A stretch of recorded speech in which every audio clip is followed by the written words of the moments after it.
Annunciation on Fridays, I'm Al McCauley, and every March 25th, the Catholic Church celebrates the Feast of the Annunciation, which is the time when the angel Gabriel comes to Mary, sent by God to Mary, to ask her to be the mother of Jesus. And what a great feast day, March 25th. Now, if we do the math, 9 months later, of course, is December 25th, and so that's when we celebrate Christmas. But the Annunciation has been well chronicled in throughout history, especially in the Renaissance.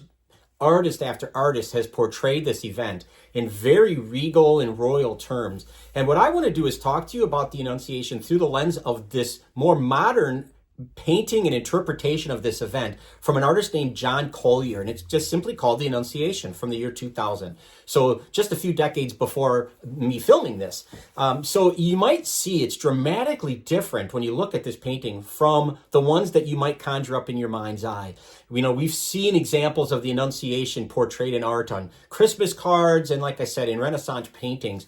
And what's fascinating about this particular painting that Collier gives us is that it's set in suburbia. It's not set in the time of Nazareth. So it's set in our modern time. So it's to remind us, and again, I've talked about this in other episodes when I look at art, pieces of art.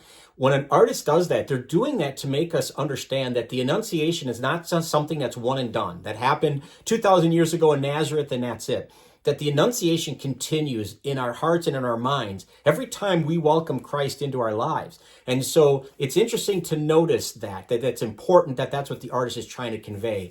And because of that, when you look at or think of Renaissance depictions of the Annunciation, those robes and the flowing garments that Mary is wearing kind of hides a little bit about who she is. It makes her look like a grown woman. It makes her look like she's royalty. And I'm not judging that. That's not a bad thing necessarily. But what Collier has done here is he has depicted Mary as being a teenager, as a young lady that she would have been, probably 14, maybe 15 at the time of the Annunciation. So you see this young schoolgirl. And I think it's important that we recognize her as a schoolgirl, because what do we do at school? We learn. And what is she doing at the Annunciation? She's learning. She's not just learning about her and her role. She's learning about God and God's greatness. And she's going to say this in Luke's gospel. She's going to proclaim this when she says the wonderful prayer called the Magnificat. You know, she understands God in a different way. So she's kind of going to school, if you will, during this Feast of the Annunciation. So I love that she's depicted that way. A few other points that I want to make about this piece of art that's fascinating is Mary is always depicted throughout history as wearing blue. And Collier paints her in blue. This is no exception.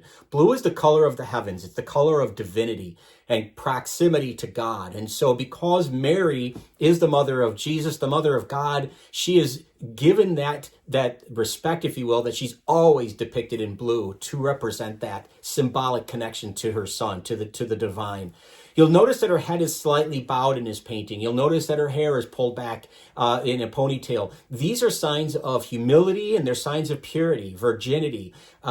In Renaissance time, her hair would be covered with a mantle or a veil, and now it's just pulled back to represent that. And the fact that her head is bowed is always the idea that she's humble. It's always about Christ. It's always about her son. It's not about her at all. So I think that's fascinating.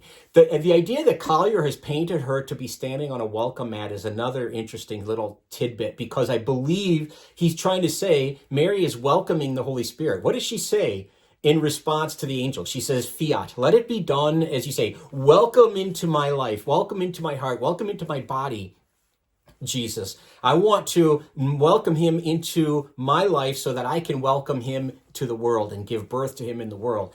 I think it's no mistake that Mary is standing on that welcome mat at that time, because she welcomes that invitation. I also noticed that she's holding a Bible book, and when Collier was asked about this, he imagined Mary reading from the prophet Isaiah, chapter 7, verse 14, where we hear that prophecy of a sign will be given to you. It'll be a virgin who will conceive and give birth. And so it's like almost foreshadowing what Mary's going to do. And if you look at her face closely, you'll notice that she looks more maybe puzzled than frightened. She's not afraid of what's going to happen. She just doesn't understand it. And again, that's reflected in Luke's gospel when she says, "How can this be? I've not had relations with men, with a man. So how can this be that I'm going to become pregnant?" So that puzzled nature that you see in this particular piece of art kind of goes through.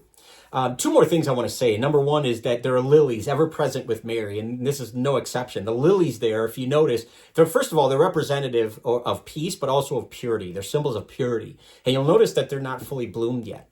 So the idea that this is just the beginning for her. She's just opening herself up to this acceptance of Jesus in her life and her role in salvation history. So there's a lot more that she's going to be involved with. But the other aspect I would say about this is when she's told that the Holy Spirit will overshadow her, I want you to notice in his painting that Collier has painted the Holy Spirit in here symbolically, not just once, but twice, in two different ways that we understand the Holy Spirit.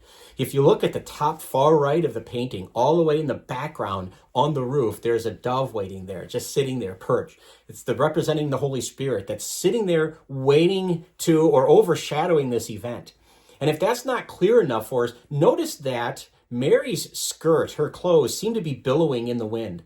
We're told in Acts of the Apostles chapter 2, when the apostles are in the upper room, that the Holy Spirit comes to them like a strong driving wind. And so this wind seems to be billowing her and affecting her. And so that again is Collier's way of representing the Holy Spirit present in this event, overarching this event, making sure that it's understood that this is a heaven ordained event. So there's the Annunciation in a great modern piece of art. I hope you've liked this. I hope you've enjoyed it. I'd love it if you would want to share it with somebody.